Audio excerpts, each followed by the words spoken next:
Hi everyone, welcome to Career Guide. One more best and beautiful question. The 93248x6 is divisible by 11, then digit x is equal to 93248x6 అనే number 11తో నిశ్శేషంగా భాగించబడితే x value ఎంత అన్నాడు. ఎప్పుడైనా సరే 11 divisibility rule అన్నప్పుడు సింపుల్గా గుర్తుపెట్టుకో, 11 కదా, 11లో ఒక 1 అంటే ఒక ప్లస్ అని, ఇంకో 1 అంటే ఒక మైనస్ అని గుర్తుపెట్టుకో. ఏంటి సార్ ఒక ప్లస్ ఒక మైనస్ అంటే, ఈ డిజిట్స్ అన్నింటినీ కూడా, నెంబర్లో ఉన్న డిజిట్స్ అన్నింటినీ కూడా ఒక ప్లస్ ఒక మైనస్ వేస్తూ సపరేట్ చేద్దాం. ఫస్ట్ +9 -3 +2 -4 +8 -x +6 ఇలా నెంబర్ మొత్తం అయిపోయిన తర్వాత ఈజ్ ఈక్వల్ టు 0. ఏ 11 డివిజిబిలిటీ రూల్లోనే వచ్చినా ఇంతే, ఒక ప్లస్ ఒక మైనస్ టోటల్గా ఈజ్ ఈక్వల్ టు 0.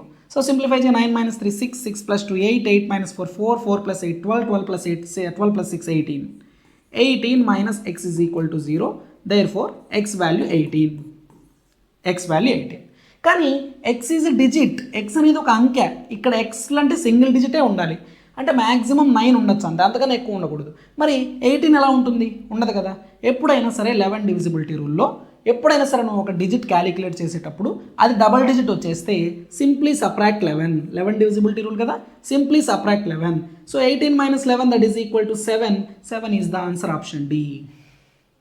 ఓకేనా. ఈ 11 డివిజిబిలిటీ మీద రెగ్యులర్గా ఎగ్జామినేషన్స్లో క్వశ్చన్స్ అడుగుతూనే ఉంటారు. So one more question, so మీరు సాల్వ్ చేసి మీ ఆన్సర్ని కామెంట్ సెక్షన్లో పోస్ట్ చేయండి. కాన్సెప్ట్ నచ్చితే లైక్ చేయండి, సబ్స్క్రైబ్ చేయండి. Thank you.